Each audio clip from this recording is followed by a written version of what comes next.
দীর্ঘ প্রায় 2 বছর দেশের বাইরে থাকার পর অবশেষে দেশে ফেরার ঘোষণা দিলেন বাংলাদেশের সাবেক প্রধানমন্ত্রী ও আওয়ামী লীগ সভাপতি শেখ হাসিনা।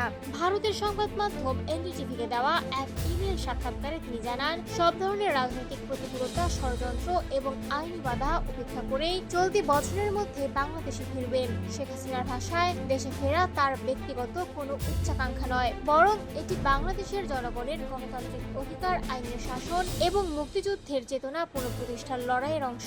তিনি বলেন, আমি ক্ষমতার জন্য রাজনীতি করি না, বঙ্গবন্ধুর স্বপ্নের সোনার বাংলা গড়ার লক্ষ্যে আমার সংগ্রাম। মৃত্যুকে ভয় পান না বলেও মন্তব্য করেন তিনি। 1975 সালের নির্মম ট্র্যাজেডি এবং 21 আগস্টের গ্রেনেড হামলার মতো কঠিন সময় অতিক্রম করার অভিজ্ঞতা তুলে ধরে তিনি বলেন, অতীতের মতো এবারও সব বাধা পেরিয়ে তিনি দেশের মানুষের কাছেই ফিরবেন। আওয়ামী লীগের ওপর নিষেধাজ্ঞার প্রসঙ্গে শেখ হাসিনা দাবি করেন, এই দল কেবল একটি রাজনৈতিক সংগঠন নয়, বরং বাংলাদেশের ইতিহাস ও জাতীয় পরিচয়ের অবিচ্ছেদ্য অংশ।